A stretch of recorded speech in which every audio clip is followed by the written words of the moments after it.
Hello, this is Dr. Guy Young from Children's Hospital Los Angeles. Welcome to this video-based educational activity on modified replacement clotting factors for hemophilia management, focusing on updates from several recent conferences, including the 3rd Annual Summit of the Thrombosis and Hemostasis Societies of North America, the 2016 International Society on Thrombosis and Hemostasis Scientific and Standardization Committee meeting, and the World Federation of Hemophilia 2016 World Congress. The following audio is from a 4-part presentation based on a discussion with Dr. Guy Young.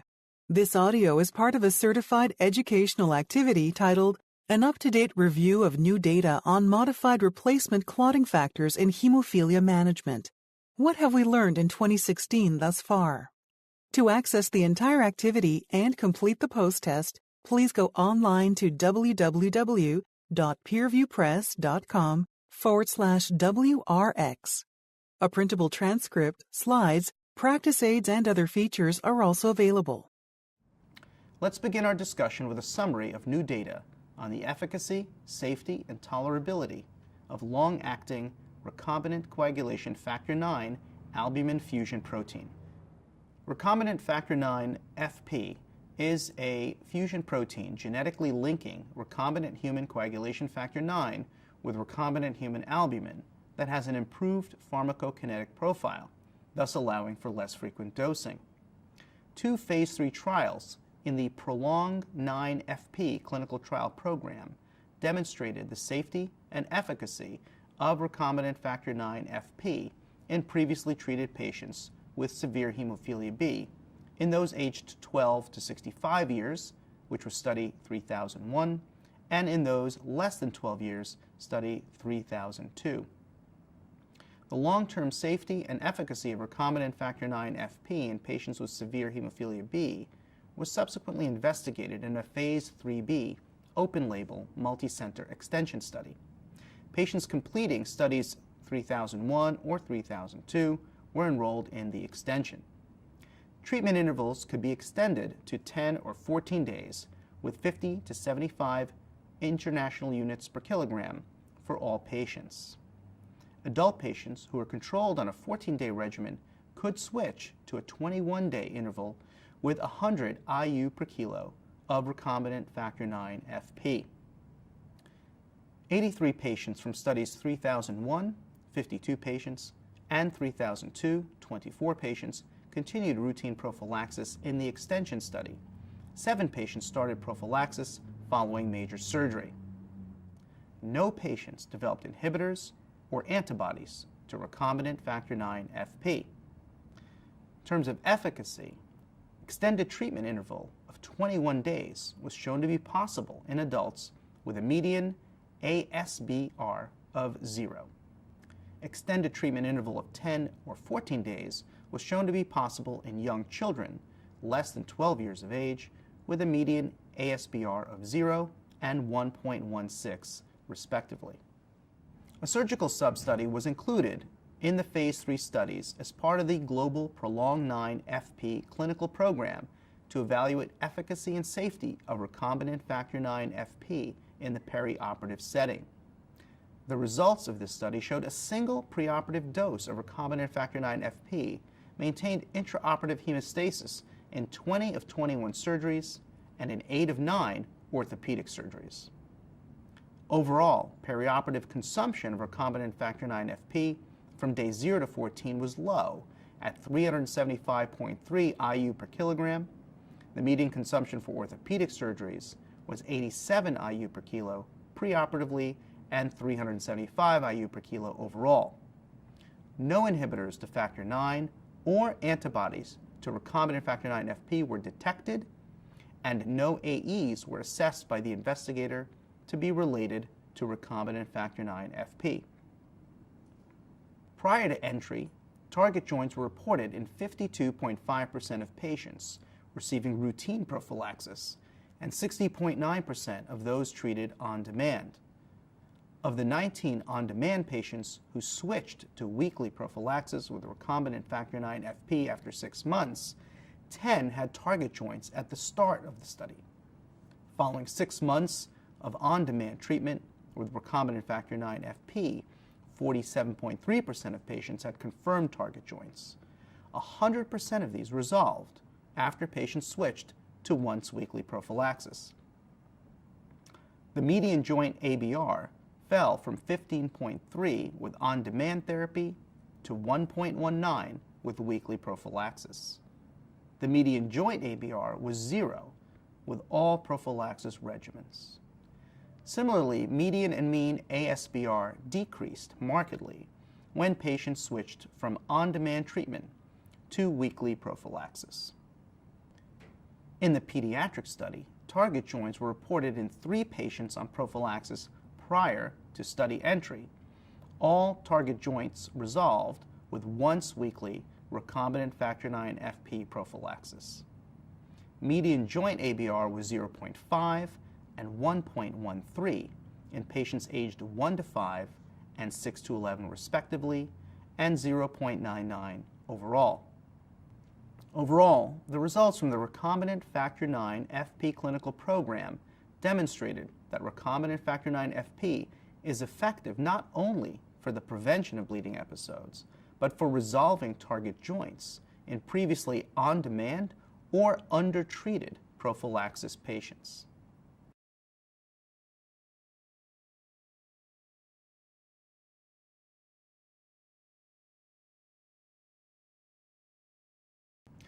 Now let's shift our attention to recently presented data on recombinant coagulation factor Fc fusion protein. The safety, efficacy, and prolonged half-life of recombinant factor VIII Fc in patients with hemophilia A were demonstrated in the Phase 3 A-LONG trial and in the ongoing ASPIRE extension study. The results of this analysis demonstrated that subjects dosing once weekly with recombinant factor VIII Fc maintained low ABRs over an extended time period. Median overall ABRs were less than or equal to 2, and median spontaneous and traumatic ABRs were less than or equal to 1 in various subgroups of patients on weekly prophylaxis during A-LONG ASPIRE. For some subjects, once-weekly prophylaxis was just as effective in preventing bleeding episodes as individualized prophylaxis. Median dosing interval with individualized prophylaxis during A-LONG was 3.5 days. Longitudinal joint health data from A-LONG and the ongoing recombinant factor VIII Fc extension study ASPIRE were recently reported.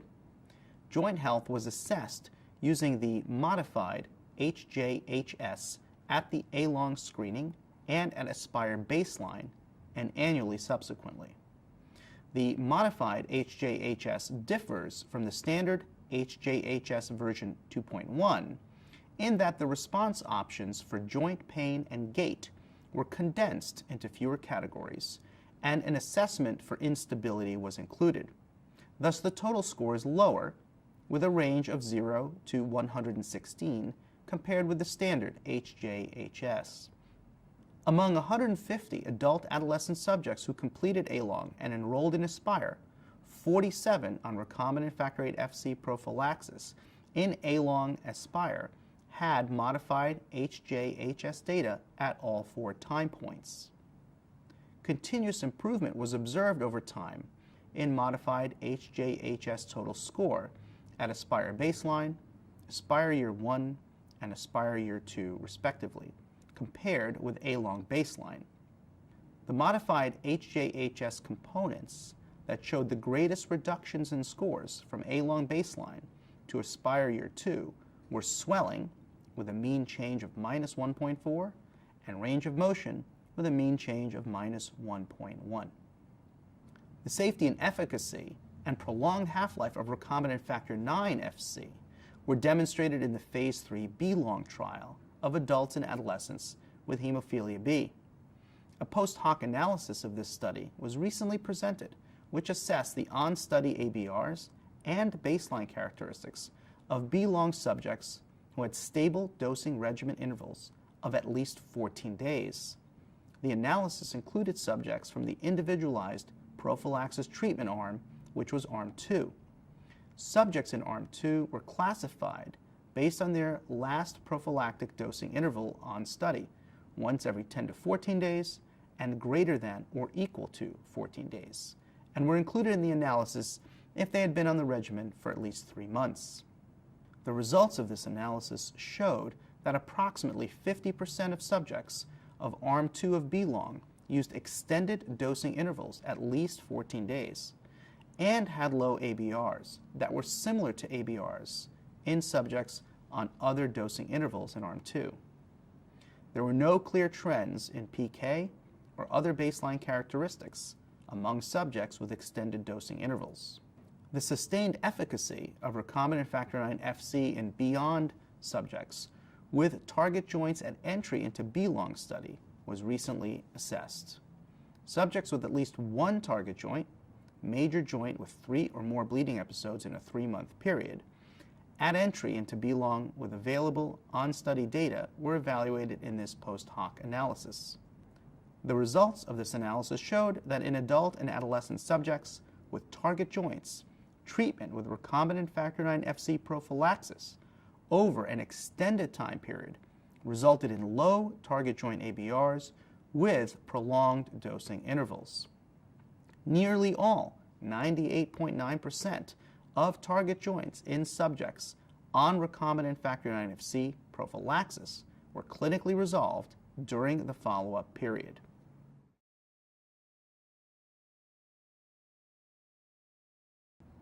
Now let's discuss late-breaking data on pegylated, long-acting recombinant coagulation factors for hemophilia management. BAX855 is a pegylated, full-length recombinant factor VIII that previously demonstrated extended half-life, efficacy, and safety for prophylaxis and treatment of bleeding in adolescents and adults with severe hemophilia A. Recently, the pediatric trial evaluated BAX855 during prophylaxis. The median age of 66 treated children was 6 years. None developed factor VIII inhibitors, and there was no indication of persistent binding antibodies impacting safety or hemostatic efficacy. No serious adverse events were considered related to treatment. No adverse events led to discontinuation of treatment. 37.9% reported no bleeding episodes, and 72.7% had no hemarthroses. As in adolescents and adults, PK demonstrated an extended half-life up to 1.5-fold for BAX855 compared to recombinant factor VIII.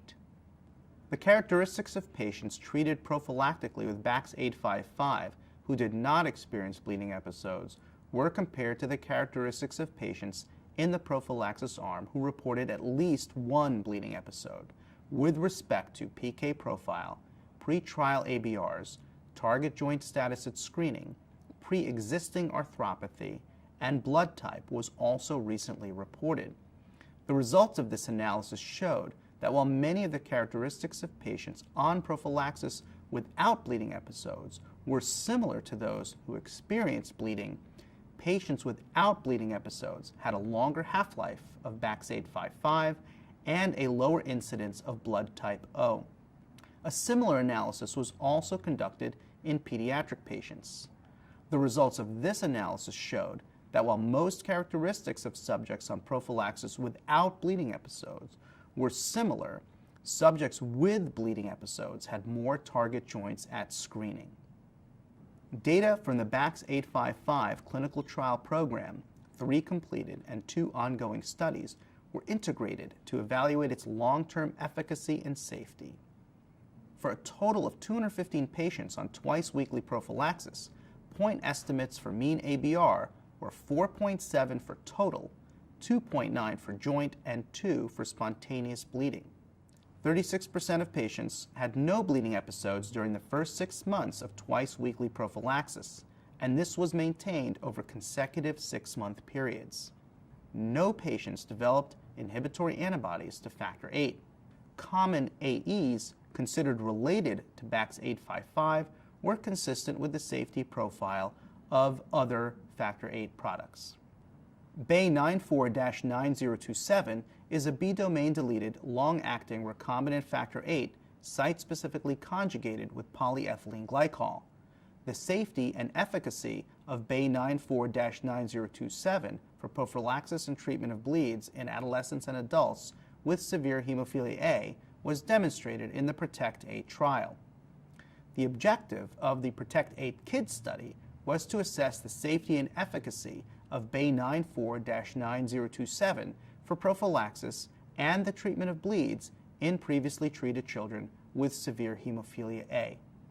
61 patients were treated in this study, 60 of whom were included in the intention to treat population.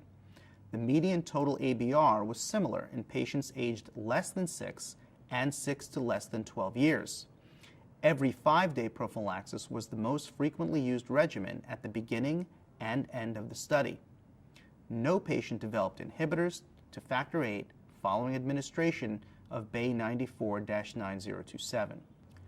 Pharmacokinetic data on BAY94-9027 from Phase 1, Phase 2-3, and Phase 3 open-label trials in children, adolescents, and adults with severe hemophilia A was also recently reported. Results: BAY94-9027 half-life following a single 60 IU per kilogram dose was approximately 19 hours in the Phase 1 study and 17 hours in the Phase 2-3 study. In the Phase 3 study in children, half-life was 15.8 hours in patients aged 6 to less than 12 years and 14.1 hours in those aged less than 6 years. As with all other factor VIII products, area under the curve and maximum concentration were lower, and clearance and volume of distribution at steady state were higher in children compared with adolescents and adults. Now let's discuss N8-GP, toroctocog alpha pegol. N8-GP is an extended half-life, glycopegylated recombinant factor VIII being developed for the treatment of bleeds and to offer prophylaxis with higher activity levels and less frequent dosing compared to standard factor VIII products. 68 patients, 34 per cohort, received N8-GP for prophylaxis and treatment of bleeds. N8-GP was well tolerated with no safety concerns. No patients developed inhibitors. 29 patients did not report bleeding on N8-GP prophylaxis. 39 patients reported 70 bleeds, all of which were mild or moderate. Traumatic bleeds accounted for 66.7% and 75% of all bleeds in the younger and older cohorts respectively. N8-GP treatment was successful for 78.6% of bleeds. Most, 80%, were treated with at most 2 injections. N9-GP is a recombinant factor IX with a prolonged half-life achieved by attachment of polyethylene glycol to the factor IX activation peptide. Once-weekly prophylaxis with N9-GP has been shown to improve hemostatic control in adolescents and adults in the Paradigm 2 trial and in pediatric patients in the Paradigm 5 trial. In both trials, N9-GP was well tolerated and no patients developed inhibitors. Recently, the results of a pooled analysis of the Paradigm 2 and Paradigm 5 trials showed the following. Previously treated pediatric, adolescent, and adult patients with hemophilia B receiving 40 IU per kilogram of N9-GP once weekly experienced low rates of spontaneous traumatic and joint bleeds. Compared with historical treatment, once-weekly prophylaxis with N9-GP reduced patients' bleeding rates. Paradigm 4 was an international extension trial evaluating the safety and tolerability of N9-GP for prophylaxis and treatment of bleeds in hemophilia B patients. 71 patients had previously participated in the Phase 3 pivotal, Paradigm 2, or surgery, Paradigm 3 trials were enrolled. Minor surgery was permitted during the trial. 14 patients on prophylaxis with N9-GP underwent 23 surgical procedures. Results from this study showed N9-GP provided effective hemostasis in all predominantly minor surgical procedures. No inhibitors, thromboembolic events, or other safety concerns were identified.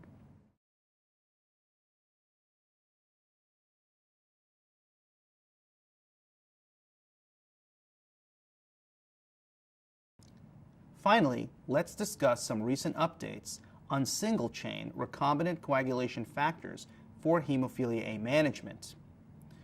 Recombinant factor VIII single chain was designed as a B-domain truncated construct with a covalent bond between the heavy and light chains, resulting in a higher binding affinity to von Willebrand factor. Von Willebrand factor is one of the main determinants of factor VIII plasma survival. The increased binding affinity might translate into improved pharmacokinetics. Additionally, von Willebrand factor prevents the uptake of factor VIII by antigen-presenting cells, and this may result in potentially lower immunogenicity of recombinant factor VIII single chain. A phase 1-3 trial conducted in adolescents and adults with severe hemophilia showed recombinant factor VIII single chain was well tolerated and resulted in low bleeding rates when dosed twice per week. Let's look at data from a phase 3 trial of recombinant factor VIII single chain conducted in children less than 12 years of age with severe hemophilia A. 84 patients were included in this study. The dominant prophylaxis regimens were twice weekly, median starting dose 35 IU per kilogram, and 3 times weekly, median starting dose 32 IU per kilogram. Median ABR was 3.69 and median spontaneous ABR was 0 across all prophylaxis regimens. The safety profile was within expectations for a recombinant factor VIII product. The most common adverse events were nasopharyngitis, arthralgia, cough, and headache. No patient had a serious adverse event related to recombinant factor VIII single chain. No participant developed an inhibitor in this study. The overall mean half-life for the younger 0 to less than 6 years and older over 6 to less than 12 years groups were 10.4 and 10.2 hours respectively. The effect of dose adjustments based on clinical decision-making on bleeding rates in patients was also investigated in the phase 3 trial of recombinant factor VIII single chain in children less than 12 years of age. Patients on prophylaxis could be prescribed 15 to 50 IU per kilogram of recombinant factor VIII single chain every second day or 2 to 3 times per week. Dose and frequency could be adjusted during the study if necessary. 49 patients on prophylaxis did not receive a dose adjustment while on study. These patients had an ABR of 2.73. 31 prophylaxis patients had at least one dose adjustment. The median ABR prior to dose adjustment was 7.83. The median ABR following the dose adjustment was 2.48.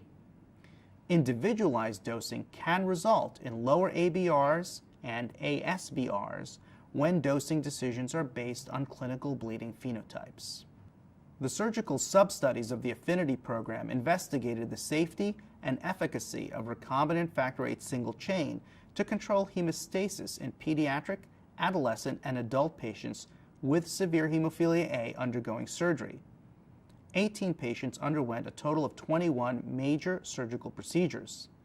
Investigators rated the efficacy of recombinant factor VIII single chain to provide hemostasis during surgery as excellent, defined as hemostasis not clinically significantly different from normal, in all but 2 cases, in which efficacy was rated as good, defined as hemostasis normal or mildly abnormal in terms of quantity and or quality of blood loss, for example, slight oozing. No related adverse events or serious adverse events were observed during the surgery period. In conclusion, a lot of new information on modified replacement clotting factors for hemophilia management has emerged thus far in 2016. There's new data on recombinant factor IX FP for the management of patients with hemophilia B. We've seen updates on the long-term efficacy and safety of FC fusion replacement clotting factors in patients with hemophilia A and hemophilia B.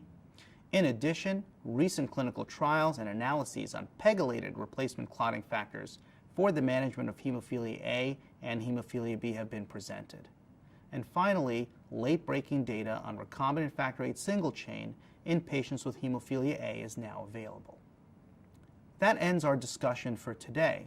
I hope you found it informative and useful for your practice. I encourage you to download the slides and practice aids from this activity, which includes summaries of additional data not presented during this program. Thank you.